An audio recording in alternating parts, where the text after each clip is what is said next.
Fala turma, tudo bem? Estamos aqui para mais um episódio do nosso podcast dos esportes aos negócios. Flávio Colucci, nosso host, Guilherme, o pessoal da Diamond na produção e eu aqui como co-host. Flavião, apresenta o nosso convidado. Meu grande amigo e pastor Pedro Paulo Rosa, pastor da igreja missionária, uma das maiores igrejas aí aqui de Ribeirão, da região de Ribeirão. Pastor, seja muito bem-vindo. Eu tô me sentindo muito feliz aqui. Obrigado, amigos aí, pelo convite. Me sinto privilegiado de estar aqui dos esportes aos negócios. Eu acho que eu posso falar mais de negócios do que de esportes. Brincadeira à parte, sim, mas é muito bom estar aqui. Eu quero contribuir aí com Pedro, vocês. a primeira vez que a gente bateu um papo mais tranquilo, eu te chamei de pastor. Você falou, não, para de me chamar de pastor e tal. E aí, como é? Nós vamos te chamar de pastor, Não, de Pedro? Como é que é? Pode me chamar de Pedro, cara. Pastor é o que eu faço, né? Eu acho que maior do que o que eu faço é quem eu sou. Então a minha identidade tá no meu nome mesmo, né? Pedro. Não. Pode me chamar de Pedro, Pedrão. Eu só não gosto de Pedrinho. Agora o resto... Pedrinho, não. Não, Pedrão, Pedro... Eu já vi alguém da sua família te chamando de... PPR. PPR. O pessoal me chama muito de PPR. Primo, eu acho, né? Que acho que foi num culto lá. O pessoal me chama de... Assim, PP, quem deu esse apelido assim. pra mim foi um pastor de São Paulo, muito amigo meu, chama Theo Hayashi. E aí ele chamava de Pedro Paulo. Pedro Paulo falou, cara, é muito complicado Pedro Paulo, é muita coisa. Vamos chamar de PPR. E pegou, cara. Então todo mundo me chama de PPR. Tem gente que nem sabe que eu chamo Pedro Paulo, cara. Chama mesmo? de PPR. O PPR. De Pedro Paulo Rosa, né? Pedrão, agora você tá envolvido ali, tá um entusiasta do esporte, né? Eu vejo ali você correndo, eu vejo ali você fazendo sua musculação. O seu pai é um entusiasta, né? O pastor Paulo é impressionante, meu pai né? Ele é o seu maior incentivador, como que é? Uma inspiração? Meu pai, assim, ele me inspira pela idade, né, dele, né? E como que ele tem a rotina dele muito construída em cima de esporte, né? Eu vejo que ele é uma válvula de escape do estresse, do dia a dia e tudo mais, né? Meu pai, ele é ciclista, né? Faz musculação, tem 63 anos, né? 63 anos. Com um físico impressionante, né? Com shape que impressiona. Impressiona. É totalmente slim, né? Totalmente. Os exames, assim, os exames dele dão um tapa na nossa cara, assim, né? Não tem nada, assim. Eu falo assim, pai, se for depender de tudo isso aí, você vai até os 97 pedalando. Eu falo, se Deus quiser. Mostra a importância da atividade física, muito, né? cara, muito. O meu irmão, ele também é empresário, né? E Felipe, né? Felipe, e ele tem muito isso da questão física. Meu irmão era obeso, né? Muito obeso, ele pesava 150 quilos. E aí ele um dia decidiu na mente dele que ele ia emagrecer, começou com o ciclismo, bike ali, corrida. Hoje ele é aficionado em musculação. Musculação ele gosta muito, né? Muito. Ele e a minha cunhada, assim, eles estão bem... Eu falo que em qualquer momento eles vão subir também para competir no Arnold, alguma coisa assim. Porque eles são aficionados nisso. Eu acho que o esporte sempre tem muito atrelado, né, a nossa vida, a prática, né? E eu voltei a fazer esportes muito pela saúde, né? Eu sempre fui dos esportes, sempre tive isso dentro da minha rotina. Eu fui militar, né? Então sempre tive que correr, fazer TAF, né? Fazer barra e etc. Você foi militar, você fez aula de jiu-jitsu, você fez mundial, né? Fiz jiu-jitsu, defesa pessoal. Então sempre teve muito atrelado. Só que chegou um tempo que a minha rotina me destruiu nisso. Eu ganhei peso, tive problema de pressão alta, estresse, ansiedade. E aí eu comecei a colocar o esporte como primazia mesmo na minha vida. Então... eu costumo dizer que a primeira ordem que você coloca na desordem é o físico, né? Então, quando você coloca o físico... Tá desorganizado, a tendência é bagunçar tudo, né? Abre a porta. O caos ali, o caos ele sempre começa, eu acho que a primeira ordem que você coloca é exterior, né? Então, você vai lá, arruma o teu físico, você começa a trabalhar bem o teu físico, e é impressionante como isso... E é o mais fácil de mensurar, né? Também, né? Justamente. Tem balança, tem métrica, né? Tem métricas. Então, dados ali. Justamente. Então, e você vê a minha evolução, te deixa animado, né? Eu comecei a correr ano passado, ali agosto, setembro. Hoje já estou indo em provas pequenas, 8 quilômetros, 10 quilômetros. Não é tão pequena assim. Não, eu tenho um sonho, eu tenho 38 anos, né? Eu tenho um sonho de até os 40 fazer uma maratona.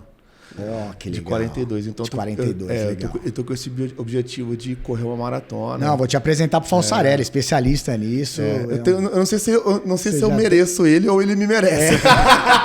Ou os dois, né? Eu acho que ele não me merece como aluno, não. Eu treino assim, meu personal, eu sempre falo, meu personal lá da academia, o Léo Gonçalves, ele é até atleta também, fisiculturista. E ele, tipo, pega pesadão, né? Eu falo com ele, cara, você não me merece como aluno, cara, porque eu sou muito ruim. Assim, eu amo o esporte pelo fato do que ele, não só que ele me agrega, mas eu acho que a cultura, o lifestyle do esporte, né? Aquela questão da competitividade, de você conseguir ter alvos, mensurar alvos, e você se provocar naquilo que... se esticar naquilo que é o teu limite. Eu acho isso incrível, sabe? Legal. Pedro, você sabe que esse lance, você falou de competitividade, né? A gente tá vindo de uma geração que, não pode competir, meu filho tem que ganhar sempre medalha. Medalha de participação. Medalha de participação. Eu venho de uma outra geração, né?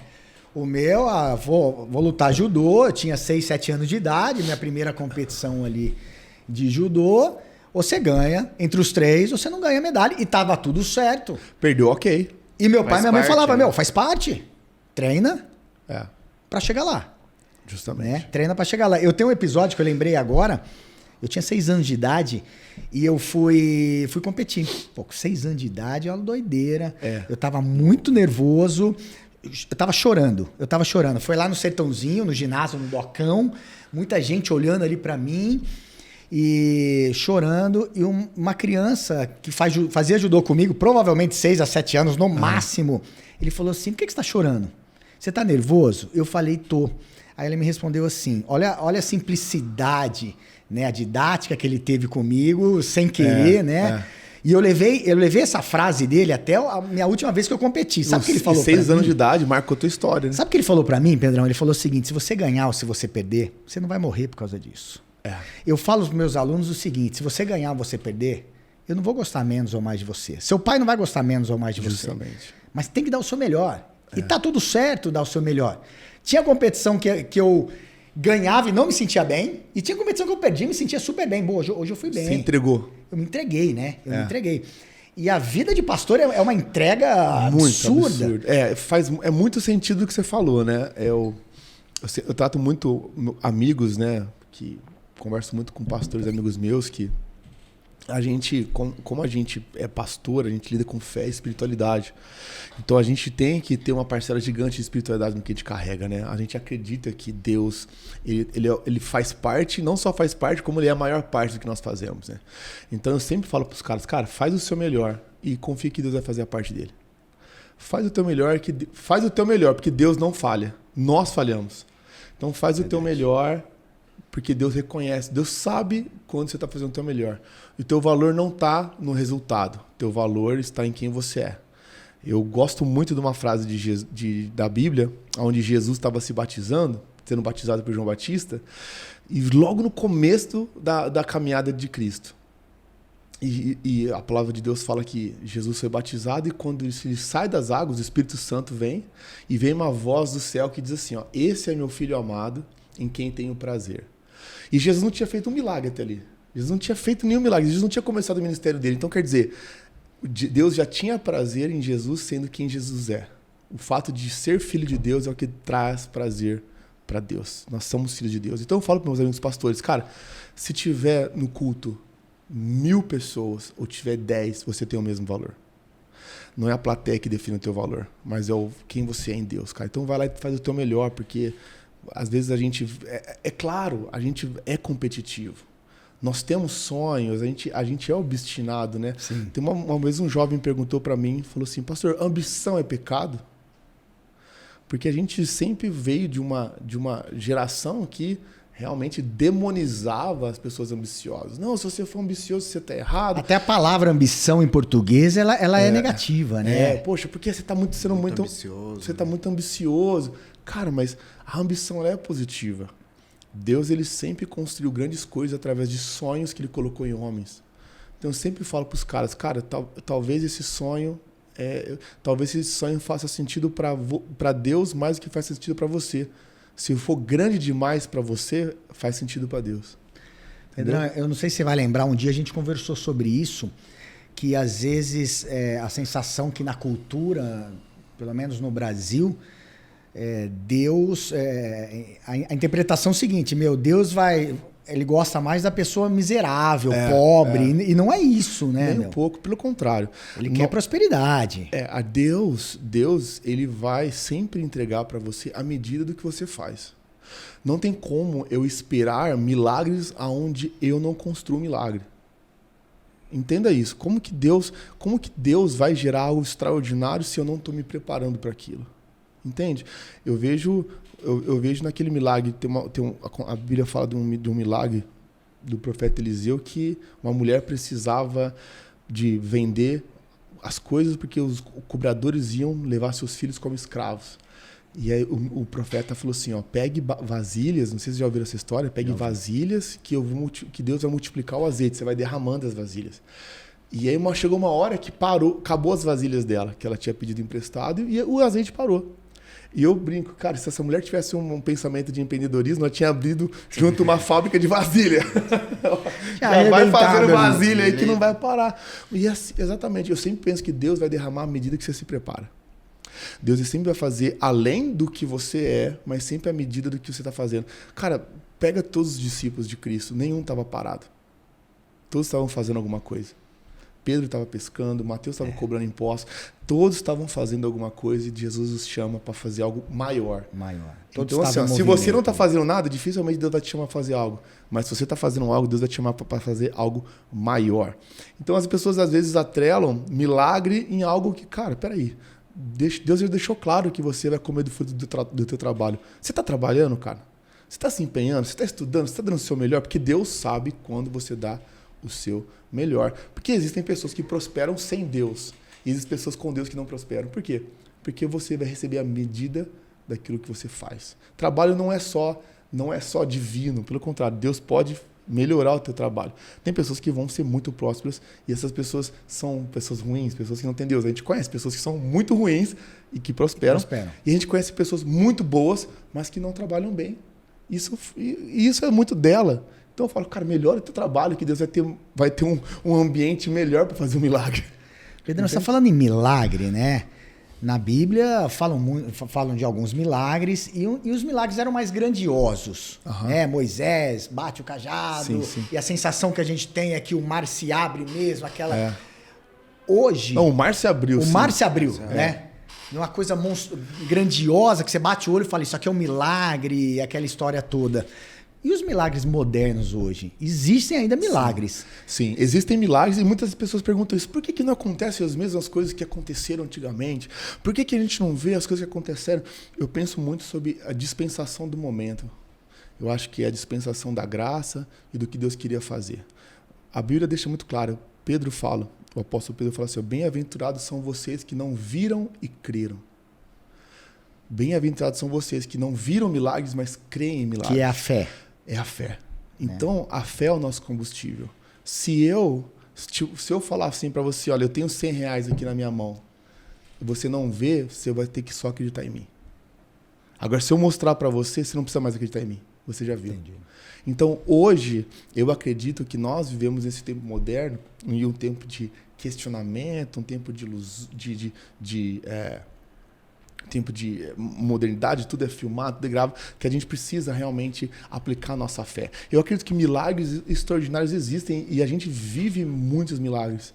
E a gente tem testemunho de muitos milagres, curas sobrenaturais, pessoas vivendo uma provisão sobrenatural, pessoas recebendo soluções para problemas inexplicáveis. A gente vê isso e constantemente a gente ouve sobre isso e celebra isso. Aí as pessoas pensam assim, mas por que Deus... E é a mesma pergunta, por que Deus não aparece aqui e fala para todo mundo, ei, eu sou Deus. Olha o que eu vou fazer, e transforma o dia em noite ou a noite em dia, ou faz o mar se abrir novamente. Aonde estaria a tua fé nesse momento? Que fé, vamos traduzir a fé ao pé da letra, é acreditar naquilo que você não vê. Acreditar no que você não vê, é justamente. Por você acreditar no que você não vê, um dia você vai ver. No céu a gente não vai precisar mais de fé. Quando a gente vê com nossos próprios olhos, a fé não vai ser nosso combustível, porque já vai estar materializado. Mas até lá a gente precisa de fé. E justamente esse é o ponto que divide quem vai quem vai contemplar a glória e a beleza de Deus, e quem não vai, é quem creu, quem acreditou. Porque senão não teria disso, senão não teria como, não teria, como fala, não teria maneira de separar. Entendeu? E essa é uma pergunta difícil, uma pergunta profunda por esportes e negócios. Tem várias interpretações. Essa pergunta tem várias respostas. Tem pessoas que vão falar que é o momento bíblico, tem pessoas que vão falar que é a dispensação do Espírito Santo, tem pessoas que creem, olha, eu creio que a dispensação para os últimos tempos não é essa e tudo mais. Tem várias vertentes. Essa resposta tem várias vertentes. Eu esqueci de começar com isso.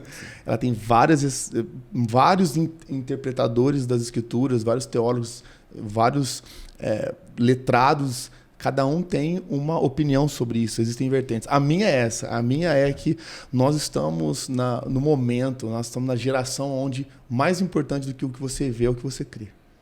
É crer mais e ver menos, entendeu? Pedrão, você vem ali de uma curiosidade que eu sempre tive, e hoje você falou, pô, meu escritório é aqui em cima e tal. Como que é a vida de um pastor? O que ele faz? Ele não só simplesmente celebra um culto. Não. O que mais ele faz? Hoje eu fiquei sabendo porque, por coincidência, eu almocei com seu pai há 2, 3 dias atrás e eu fiz essa pergunta, né? Sim. Só para complementar a sua pergunta. E o que ele faz e qual a diferença com essa evolução da sociedade, porque mudou muitas coisas. Do pastor anteriormente e do pastor agora, vamos dizer, moderno. Sim, cara, normalmente existem muitas pessoas que são bivocacionais, tem outras atividades, existem pastores que são advogados, pastores que fazem outras coisas. Eu, como eu falei, eu já fui militar e pastor. Hoje, como o que nós fazemos, a nossa comunidade cresceu, eu tinha uma demanda muito maior de ser pastor do que ser militar, então eu tive que escolher. Né? E eu não me arrependi um pouco, para mim foi algo maravilhoso. Eu realmente acredito que aquilo que eu faço hoje é o que Deus me chamou para fazer, sabe? A demanda de um pastor é cuidar espiritualmente das pessoas, né? É ser um conselheiro, ser um ajudador, é realmente trazer para as pessoas ali uma palavra de fé, de esperança. Eu acho que a posição de um pastor moderno seria realmente levar as pessoas a uma compreensão maior de quem Deus é. Nós vivemos numa sociedade hoje rasa em conhecimento, né? Todo mundo sabe muito pouco de muita coisa, né? E isso gera em nós ansiedade, isso gera em nós depressão. A gente vê essa nova geração que está surgindo, esses meninos hoje, a gente está falando sobre competitividade, Sim. sobre participação, e você percebe, por exemplo, nessa geração Z, eu acho que todo mundo aqui convive com um adolescente, um jovem que tem 2 fotos no Instagram. Ele é super low profile. E ele não mostra nada da vida dele, por quê? Porque ele constantemente tem medo de ser julgado naquilo que ele faz. Porque se ele for julgado naquilo que ele faz, não se achar bom o suficiente, isso vai deprimi-lo. Né? Então, quer dizer, a opinião externa é aquilo que define... Que loucura, define né? quem ele é. Né? Por quê? Porque a gente vive numa sociedade de influencers e pessoas que fazem grandes coisas e todo mundo que faz alguma coisa com certeza vai ser criticado. Você nunca... Eu prego lá, numa quarta-feira tem 2.000 pessoas lá. Eu tenho certeza que 200 não gostaram, entendeu? Do que eu falei. E faz parte disso. Lidar bem com o contraditório não é parte dessa geração. Então, o pastor moderno, eu acho que o mais importante, além dele entender a questão operacional de uma igreja, organizacional, administrativa de uma igreja, ele tem que constantemente lembrar para as pessoas quem elas são em Deus. Quem Deus é. Qual a importância e o valor de você ter uma espiritualidade sadia. A gente fala de esporte, ter uma vida sadia, ter um corpo sadio. A gente faz terapia, busca ler livros para ter uma alma sadia, um intelecto sadio. E o nosso espiritual? Como que está a nossa fé? Como que está o nosso combustível? Eu acho que, para mim, na minha opinião, o trem da nossa vida, ele é guiado por uma locomotiva, que é a nossa espiritualidade. Quando você tem uma espiritualidade real, quando você se entende profundamente quem Deus é e quem você é em Deus, cada dia mais as opiniões externas são menos importantes. Cada dia mais os acontecimentos da vida, as mudanças da vida, elas são menos importantes. A gente amadurece mais com uma espiritualidade melhor. A gente consegue reagir melhor às mudanças. As mudanças são inevitáveis, né? A questão é, a maturidade te leva Como eu vou responder a isso? Reagir melhor. as mudanças da vida. Pedrão, na quarta-feira passada, estava lá no culto e você falou que Deus às vezes te levanta do chão para ser uma pessoa, até escrevi aqui, para ser uma versão melhor de você. Você Sim, usou justamente. essa palavra, né? Justamente. E o meu esporte tem muito disso. O judô não te aprende a cair, ele te aprende a levantar. O jiu-jitsu te aprende a levantar, não é a cair, né? Justamente. E isso é bem real mesmo, né? Porque só acontece milagre quando você está numa situação ruim, ou não. Milagre é sempre história difícil. Nunca vai ver milagre Nunca vai ver o cara tô super bem, o negócio tá rolando. Justamente. Milagre sempre existe diante de uma necessidade. Então, por isso que tem que ter a fé. Quando você está na situação ruim. Cara, eu sei que as coisas vão mudar. E o que acontece na maioria das vezes é que o milagre sempre vai extrair da gente o melhor. A situação difícil sempre vai extrair da gente o melhor. A gente tem duas alternativas, né? Ou a gente continua no chão, ou a gente muda para melhor. Eu acho que a gente, constantemente na nossa vida, nós vamos falhar. E esse é um problema. Você falou muito bem, eu acho que a sua frase que você começou, eu acho que ela define muito de uma perspectiva que a gente tem que ter de nós mesmos. Se eu errar aqui, isso não vai me matar. Se eu falhar aqui, eu posso recomeçar. Na verdade, para algo novo nascer, algo tem que morrer. A árvore só nasce porque a semente morre. Nós precisamos ter essa consciência de que a gente vai viver constantemente mudanças em nós. E a cada mudança vai extrair-se o nosso melhor. Deus não tem medo dos dias difíceis da nossa vida. Eu acho que o maior problema do dia difícil é quando ele mantém você no chão. Você, através do poder de Deus, você consegue mudar, você consegue melhorar. Eu dei o exemplo semana passada da história de Moisés. Moisés, a história narrada em Êxodo capítulo 1. Moisés, que é o grande legislador de Israel, até hoje, a grande persona de Moisés, ela é admirada em Israel e na Bíblia. O Alcorão fala sobre Moisés. Moisés, ele era um príncipe no Egito. Ele era um hebreu que foi adotado pela filha de Faraó. Ele tinha tudo para ter construído uma grande história. Só que em certo momento... Tinha tudo para se manter numa boa ali, sim, né? Ele estava no melhor lugar do mundo na época. Em certo momento, numa disputa entre um hebreu e um egípcio que estava ali, estava errado, ele mata esse egípcio, ele assassina ele. Por saber que ele estava errado, ele esconde-o na areia. Né? Mas ele poderia...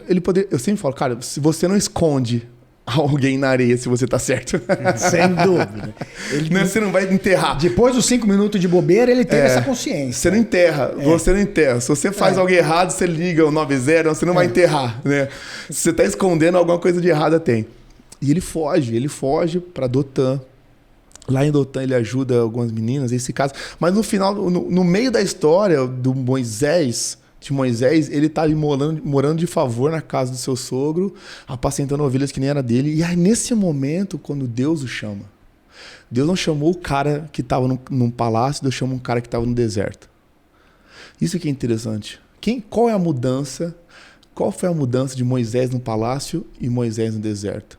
Que Moisés no deserto, ele era um cara mudado por causa do peso do processo do seu erro.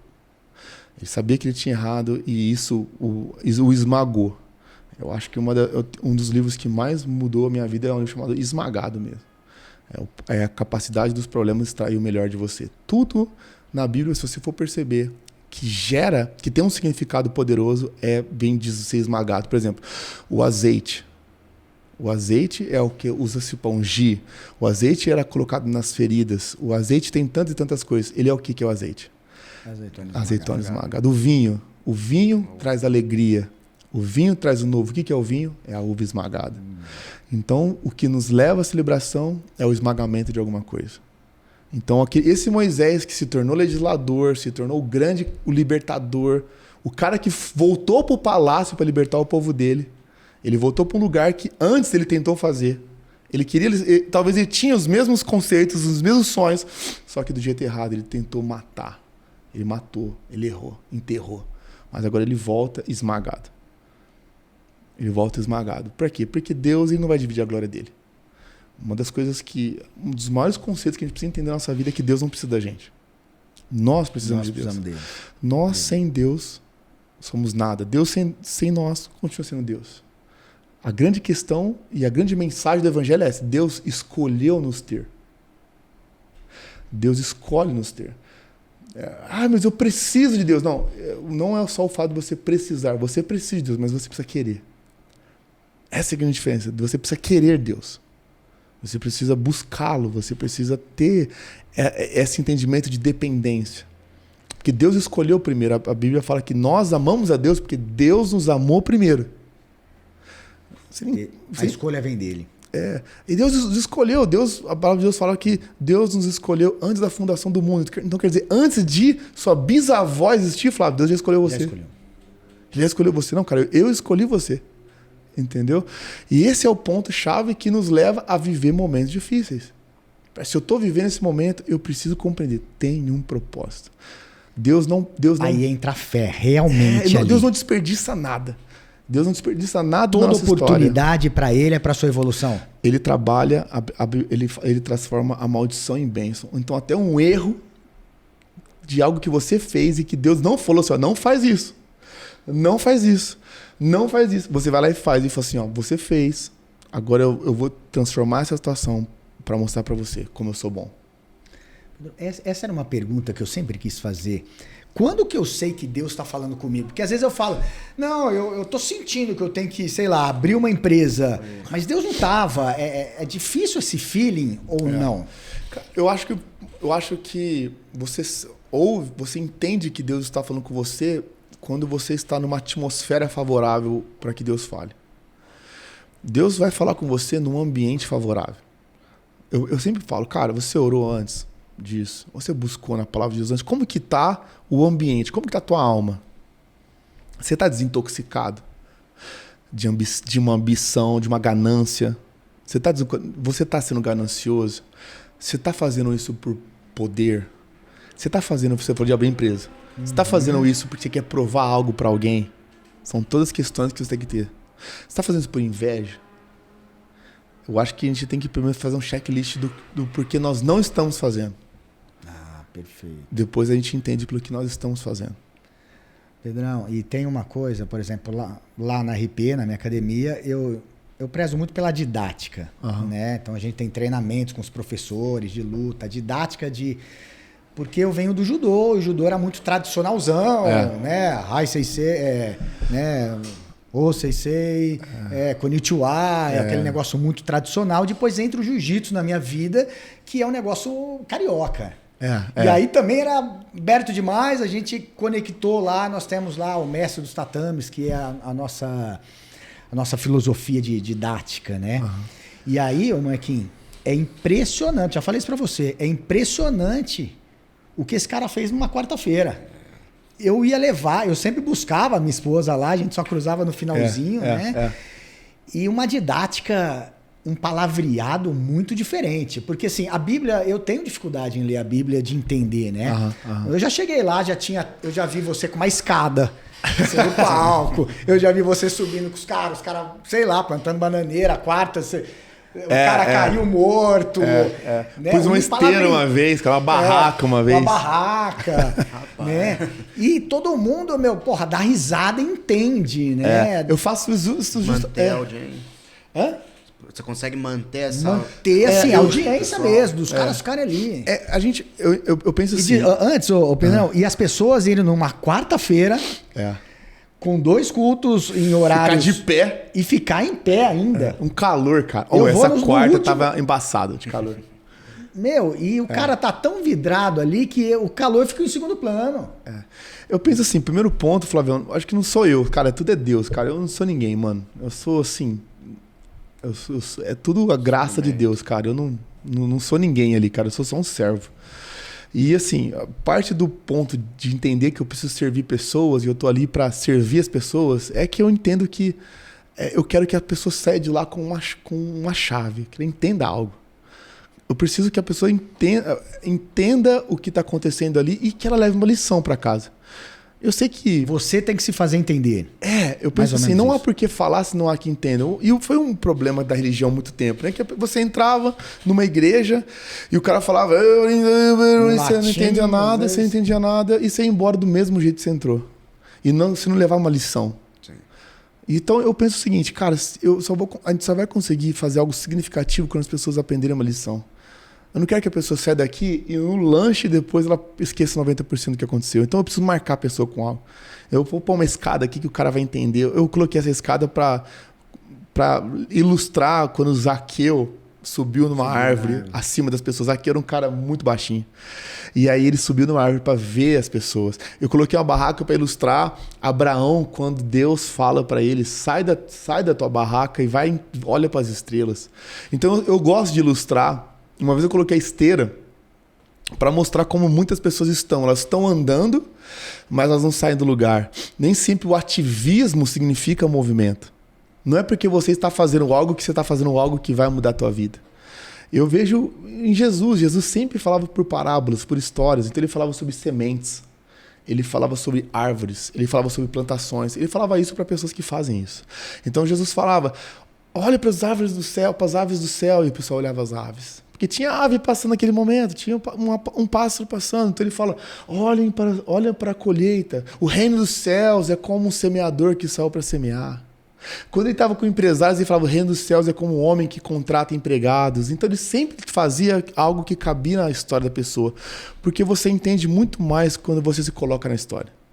Então eu sempre tento colocar as pessoas na história. Eu falo, cara, olha isso aqui, que interessante. Então eu sempre tento ilustrar. Eu fiz já várias coisas e parte do que eu faço, né? Eu estudei design e a gente trabalha com design também. A gente tem esse trabalho de filmmakers e tudo mais. Então eu sempre parto do pressuposto da criatividade. Cara, vamos ser criativos.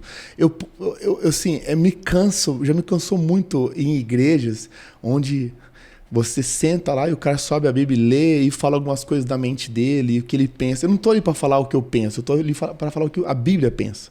O meu pensamento, eu falava, Pedro, o que você pensa do São Paulo esse ano? Esse ano vai ser assim, vai ser aquilo. Esse é o meu pensamento, é o Pedro Paulo. Quando eu estou ali, cara, eu tô só para falar o que a Bíblia está pensando. Cara, a Bíblia pensa isso aqui. Mas aí tem que tirar a vaidade de lado, né? É difícil isso, né? Não, muito, cara. O ego é o nosso maior inimigo. É o que está escrito ali, né? O ego é o maior inimigo do homem, cara. A Bíblia fala que o ego precede a ruína. Os piores erros que eu cometi na minha vida sempre vieram depois do ego. O ego, ele é o veneno dos grandiosos, cara. Existe uma frase de um general que ele fala assim, ó, quando o diabo quer derrubar alguém, a primeira coisa que ele dá é o ego. É o ego. O ego foi o que derrubou o homem no Éden. Olha o que a serpente falou para Eva. Se você comer desse fruto, você vai ser como Deus. Trabalhou o ego, né? Se você como Deus. E ela ficou tão tragada pelo ego que ela já não tinha a percepção que ela já tinha sido feita a imagem e semelhança de Deus. Então o diabo consegue com uma informação corromper o ego, através do ego. O ego é o que nos puxa. O ego e a vaidade é o que leva qualquer homem, qualquer mulher pro chão. Eu falo que a gente às vezes culpa o crente, tem muito crente, cara, não sei se você professa alguma fé, você até me perdoa se tiver muito espiritual o papo, é que eu só sei falar disso, cara. Tô achando ótimo. Católico, essa é a minha história. Então, as pessoas, o crente, ele ama colocar a culpa no diabo. Tudo é o diabo. Não, porque o diabo, e eu falo que o diabo, coitado, ele leva umas culpas que nem é dele. Que nem é dele. Ele fala assim, cara, até eu tô impressionado com o que você fez. Por quê? Porque a gente culpa o diabo por coisas que não são o nosso ego, cara. No mundo corporativo tem muito isso, né? Você vê que o cara começa pequeno, vai crescendo, o ego vai tomando conta. De repente o cara quebra e fala, não, é culpa de tal. Aí você olha pra dentro e fala, cara, foi meu ego. Eu não errei aqui, tava muito grande. Se eu tivesse... E quando a gente fala de servir, eu acho que, pelo menos pra mim, a vertente de empreendedorismo é essa, você servir. Servir a sua equipe interna, dar conhecimento, estrutura, servir o seu cliente com o melhor que você pode naquele momento. E tem muito ali próximo à parte de religião, espiritismo, espiritualidade. Eu acho que a gente fala muito no empreendedorismo que a gente consegue desequilibrar alguns eixos, principalmente quando você vai fazer um all-in, você está muito focado em alguma coisa.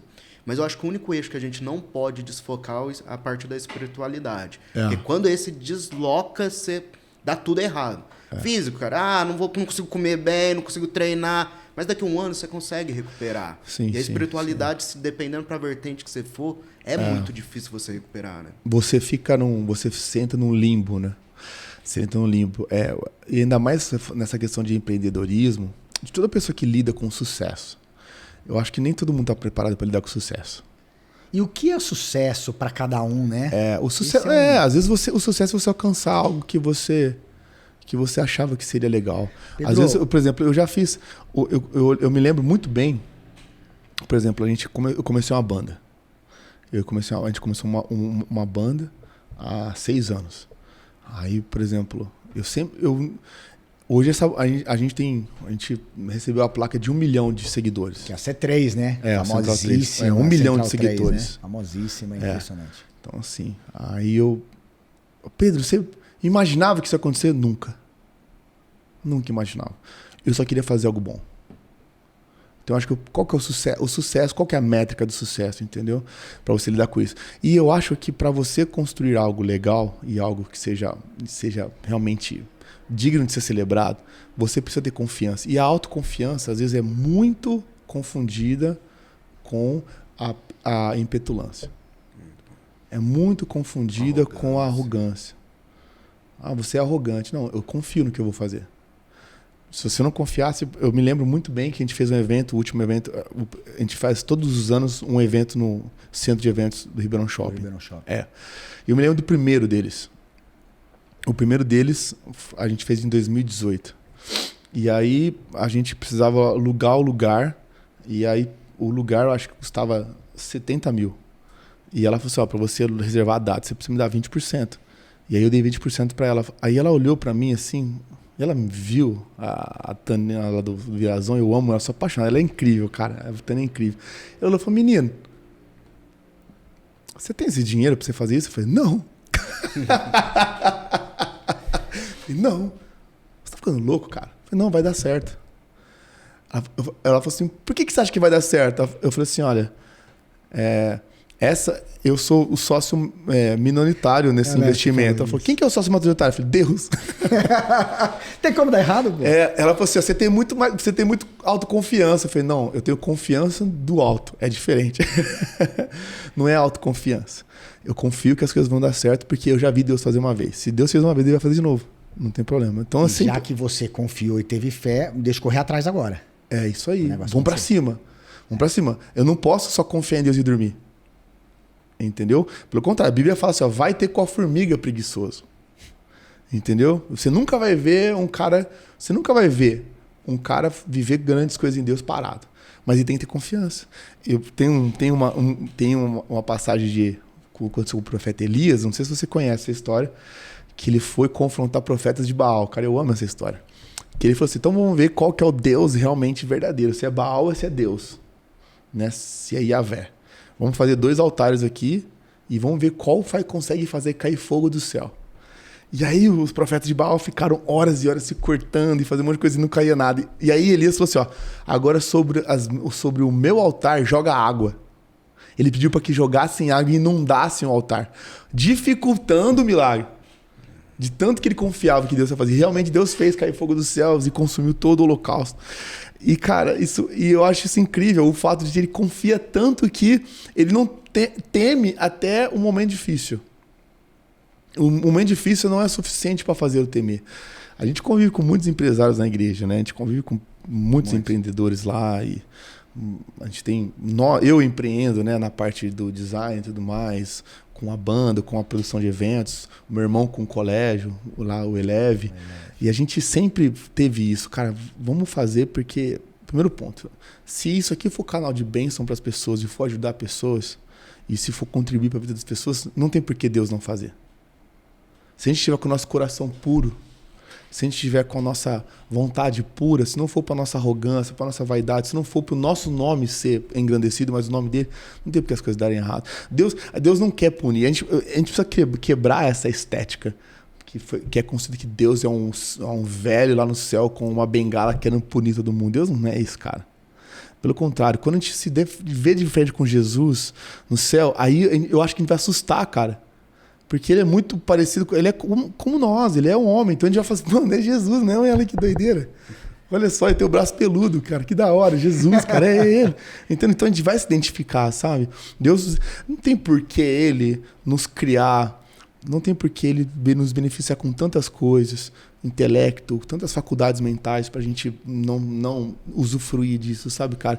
E é isso que é uma das coisas assim que eu mais fico chateado, é que muitas pessoas elas nunca vão viver uma vida plena. Porque elas vão estar sempre limitadas, vivendo... Ao limite dela. Vendo o que Deus faz pelo buraco da fechadura, sabe? Em vez de abrir a porta. Eu lembro daquele filme, bem engraçadinho, chama O Todo-Poderoso. Né? E tinha uma parte que o Freeman lá, né?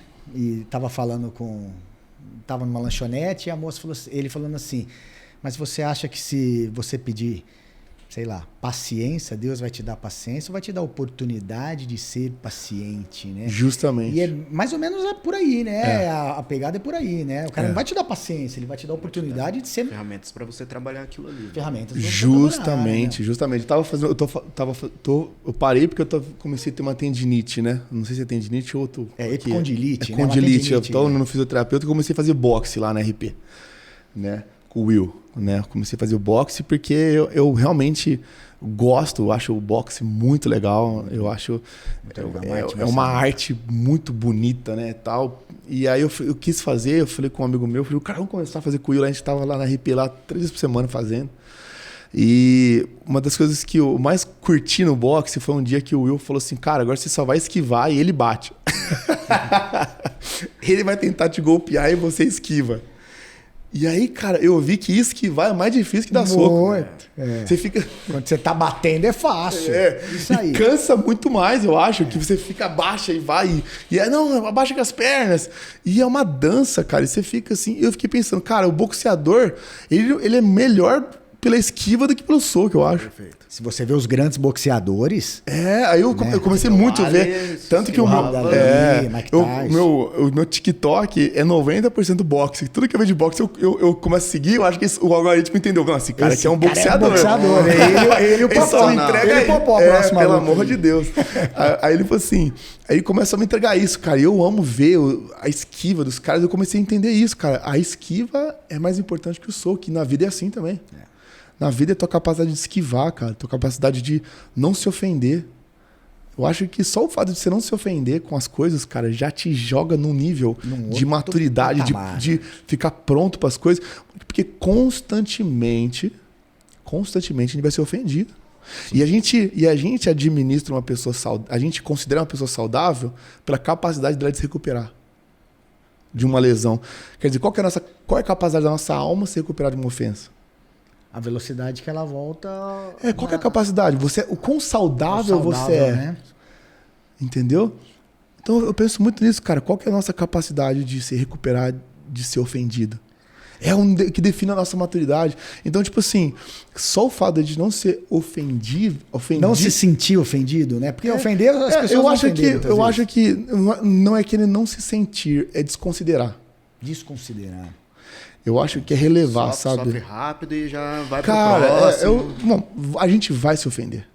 Não tem como. A gente vai ter momentos de dias difíceis. A Bíblia fala, Jesus fala, nós vamos ter dias difíceis.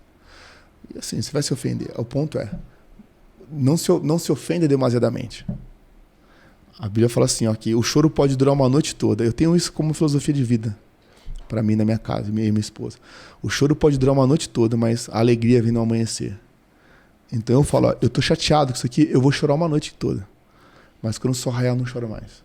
Você sabe que eu ponho data na minha tristeza, né? Isso é bom. Ó, até amanhã eu tô triste. Amanhã eu tenho data também, isso eu faço comigo. O meu luto sempre tem data. Senão você fica curtindo o luto. E é bom. E, cara, é um sentimento gostoso. A ferida, né? Vão o vitimismo é incrível, irmão. O vitimismo é incrível, que o vitimismo te tira a responsabilidade. Você se torna... você regride. É igual você se torna um bebê. Eu vou carregar você, eu vou alimentar você. É gostoso. Então, eu vejo esses caras... A gente tem um amigo, né, em comum, o Rodrigo. O Rodrigo. E aí eu tava vendo esses dias ele lá correndo, eu não sei se você tá sabendo disso, ele foi correr uma corrida no gelo. Polônia, né? Não, tipo assim, correr já é difícil. No gelo. Na Polônia, no gelo. No gelo. Tipo, ok. Aí eu tava vendo, é muito engraçado isso. Eu tava deitado, eu e minha esposa, e ela vendo, assim, vocês fazem isso também, a gente fica vendo coisa junto, né? Ela, o que ele tá fazendo? Ele tá sem camisa no gelo. Eu falei assim, mas por quê? Ele vai ganhar o que com isso? Aí eu falei pra ele, vai ganhar resistência. Ele ganha força mental pra resistir eu tava explicando pra ela que o fato de... Aí eu falei do boxe. Um dia que eu tomei um socão.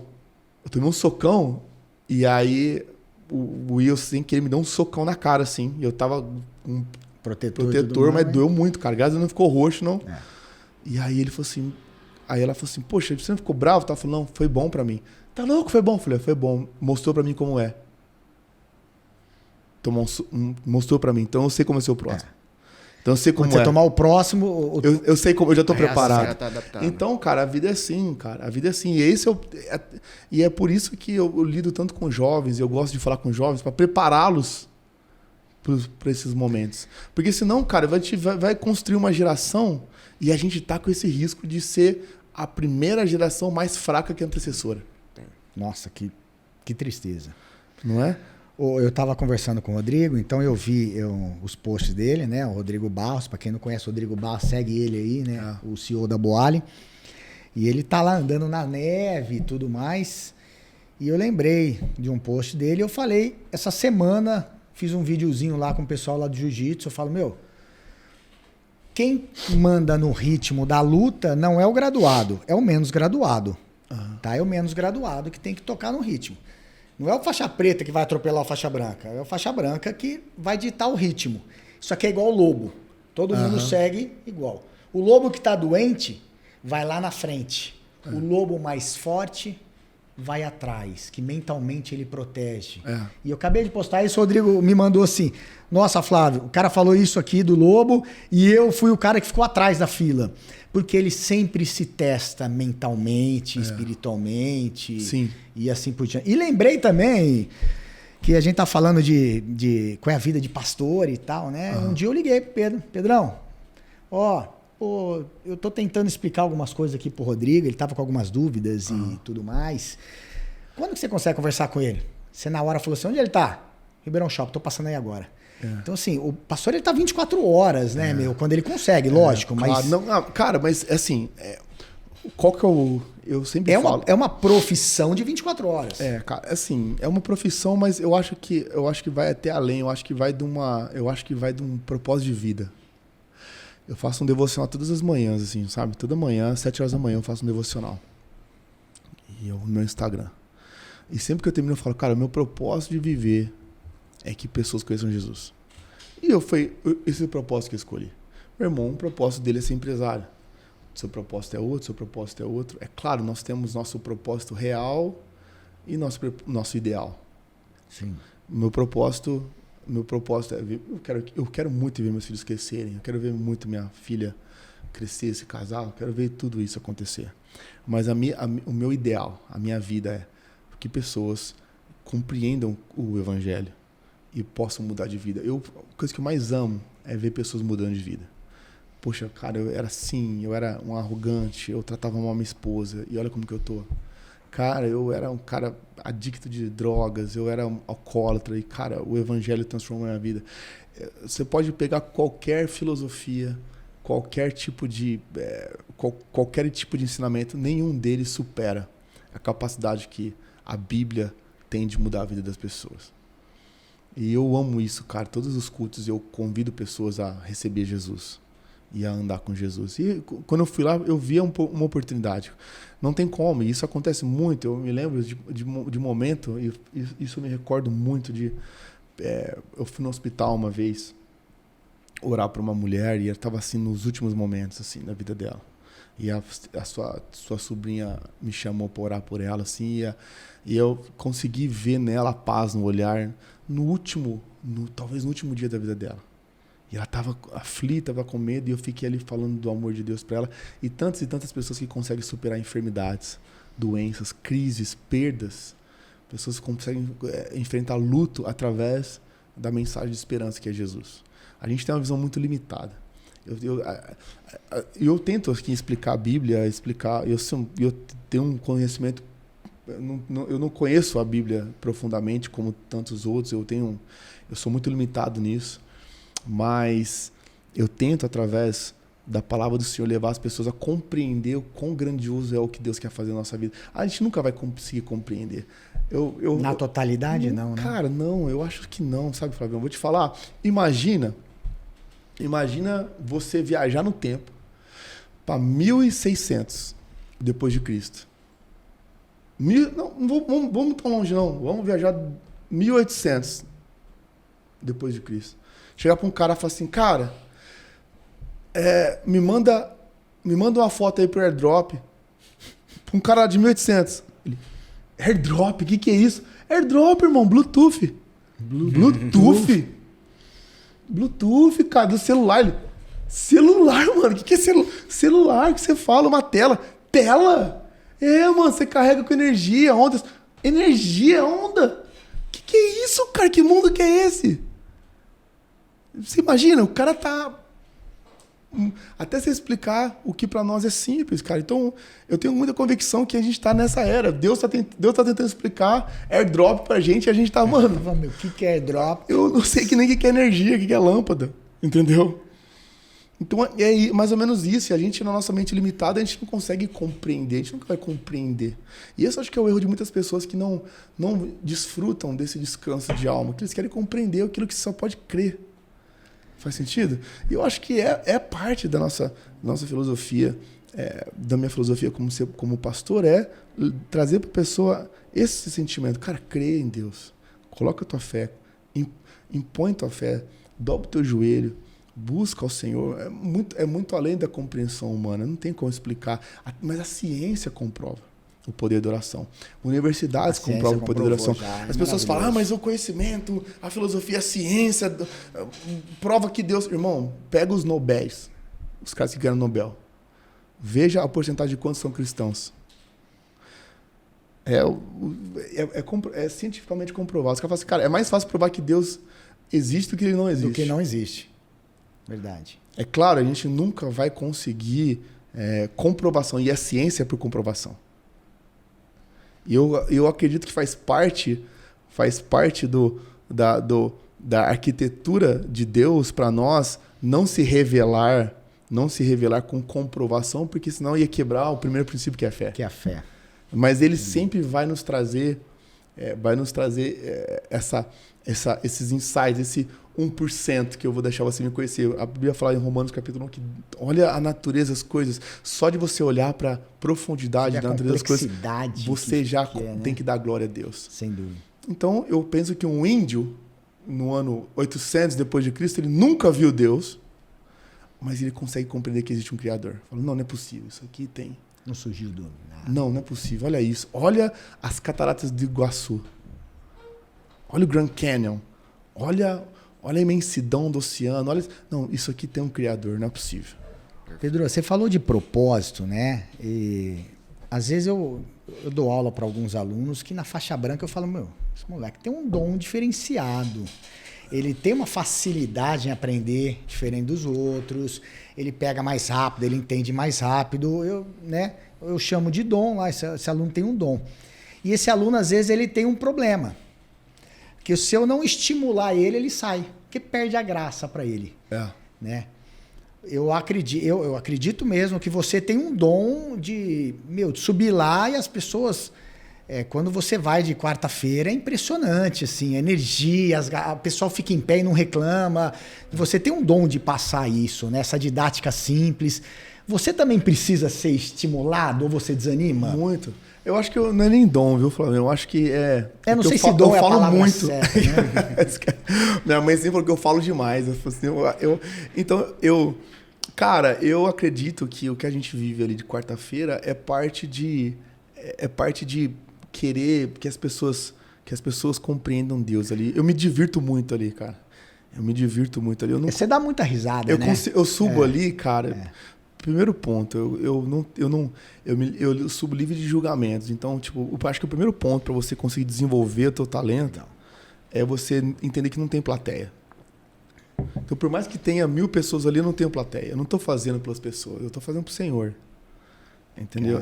Eu tô fazendo para Deus, entendeu? Então, isso me livra, porque se os aplausos me jogarem para cima, então as críticas me jogam para baixo também. Então, eu não posso ser tendenciado pela métrica do aplauso, do elogio. Que é um perigo aí, né? As pessoas falam para mim assim, eu tenho um pastor amigo meu, que ele já é muito, muito velho, para mim ele é um mentor, ele chama Márcio Valadão. Ele foi uma das pessoas mais importantes para a história da igreja contemporânea brasileira.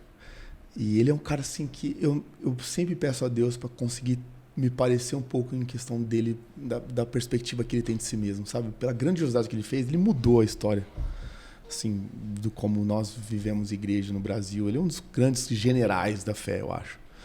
E ele falou assim, ele conta uma história, cara, muito engraçada, que ele estava desceu do palco, né, pregando.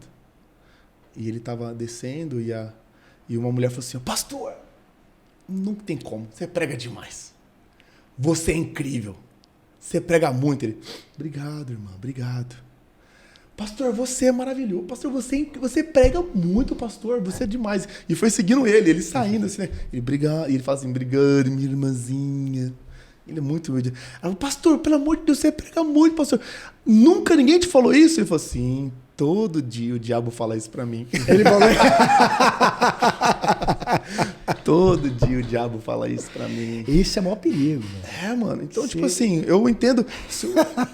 Aí eu captei isso pra mim, cara, porque sempre que eu vou descer ali, alguém fala, irmão, caraca, que absurdo. Eu falo, irmão, eu não sou ninguém, cara. Eu falo pra pessoa, que massa, mano, obrigado e tal. Mas por dentro eu tô, irmão, eu não sou ninguém, cara. Eu não sou ninguém. A pessoa fala assim, não, teve uma vez que uma mulher falou assim pra mim, isso aqui hoje foi Deus. Deus falou. Falou, não, irmão, fui eu. Não, foi Deus. Falei, irmã, se fosse Deus, não tinha ninguém em pé aqui. Esse quarteirão estaria todo no chão, a gente estaria chorando aqui. Foi, porque você vai encontrar erro, fui eu. Deus usou a minha simplicidade no pouco que eu tenho. Que barato, né? Isso. Mas constantemente eu sou esticado. Nesse ponto, cara, como que eu faço? Eu faço o famoso benchmarking, né? A gente eu modelo, né?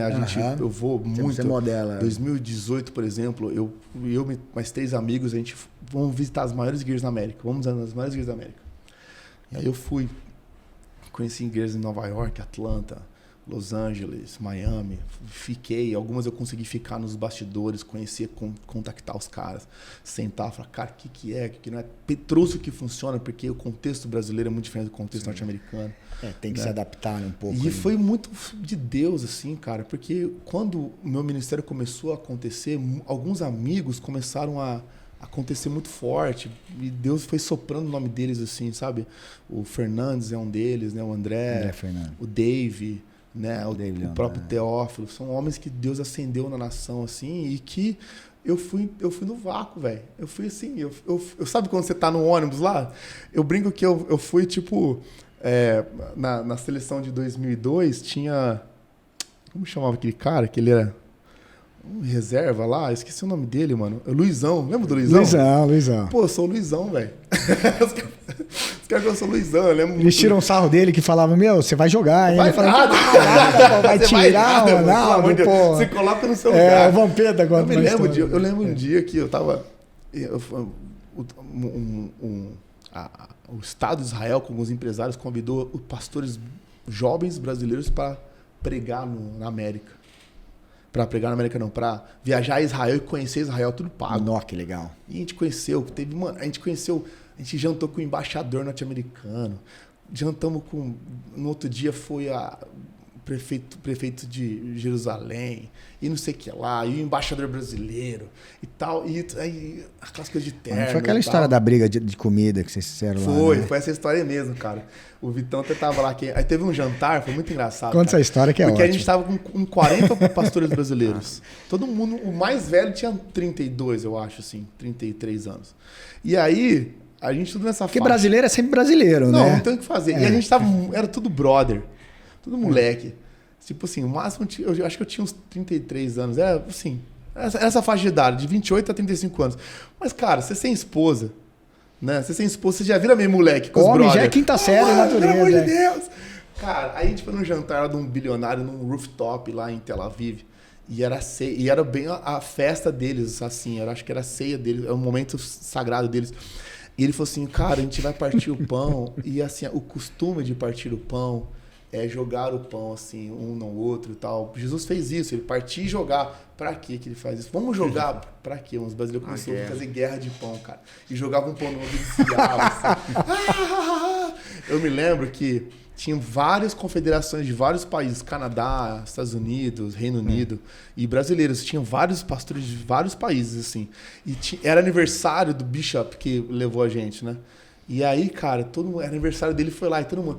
Aí, aniversário dele. Aí ele entrou assim no lounge do hotel e todo mundo... Oh, happy birthday to you. Pra quê, mano? Os brazuca. Parabéns! Pegamos ele. Aí a gente pegou ele e jogava ele pra cima. Pensa, um cara de 60 anos, velho. O cara, tipo, senta com o presidente. O cara é amigo do Trump. O cara... Mano, quando a gente colocou ele no chão, o cara que tava levando a gente lá, ele falou assim, irmão, não tem condição nenhuma de não tem condição nenhuma. Pô, mas essa história é legal, meu, pra saber que vocês têm uma vida normal também. Não é um negócio intocável, não, né? Era muito bom, cara, era muito bom. E aí, cara, eu pensava, cara, o que eu tô fazendo aqui, mano? O que eu tô fazendo no meio desses caras, mano? Tipo assim, eu sempre entendi isso, sabe? Que cada um vai ter sua porção de graça, mano. Cada um vai ter... Deus vai fazer algo na vida de cada um e tá tudo bem. O Fernandes tem milhões de seguidores, o Dave milhões de seguidores. E eu celebro, cara. Eu acho que faz parte disso. Você fala, irmão, que incrível que Deus está fazendo na sua vida, irmão. A gente não tem competitividade. No reino não existe competitividade. No reino é a gente competindo contra nós mesmos. O meu maior adversário sou eu. Vou pegar um gancho na fala anterior, que você falou do Instagram, né, do devocional. E hoje tem muito pastor que tem muito seguidor, tem muita mídia. E eu queria entender o seu ponto de vista sobre as mídias sociais, como ela facilita, quais são as partes que ela dificulta também.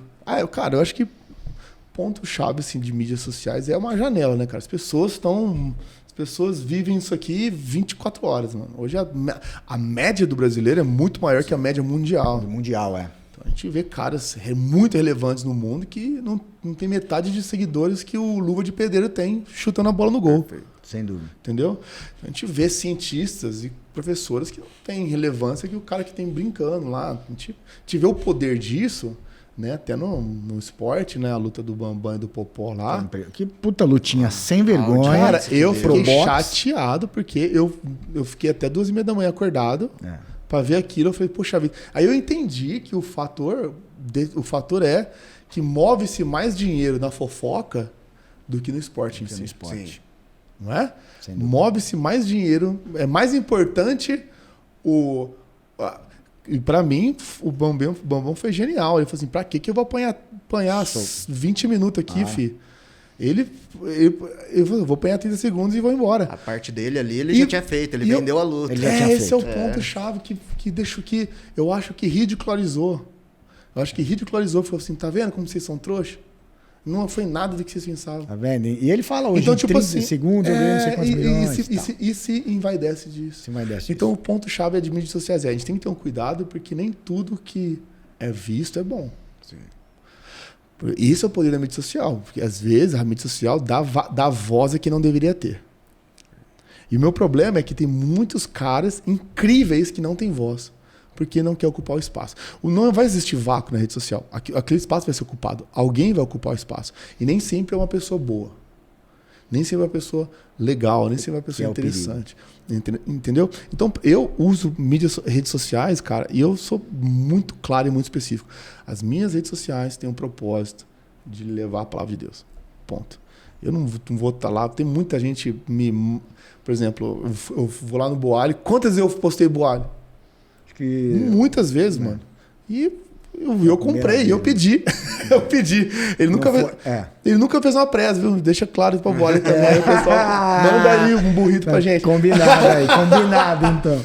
Mano, muita gente me recebe, e é até constrangedor pra mim, muitas pessoas mandam, eu falo, cara, entende que isso aqui pra mim, eu vou falar, eu vou tentar ser muito, mas isso aqui não é, eu não sou, Você não vive eu não tô à disso. venda. É. Eu não tô à venda. É uma ferramenta para levar a Você palavra. não é um digital influencer. Não, eu não sou um digital influencer. Você Eu não vou lá na tua loja. Fala, pessoal, eu tô aqui no Clebinho Celulares, que super legal o Clebinho. Não, cara. Eu nem te conheço, Clebinho. Eu postei o bolo porque eu gosto da comida. Porque eu gosto de lá, eu gosto do Flavião. Eu gosto. Eu gosto da comida. Se não fosse boa, eu não comeria.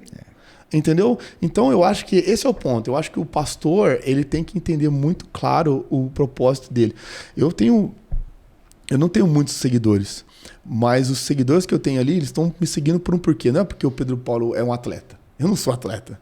Eu espero um dia ter bastante medalhas assim, de participação também.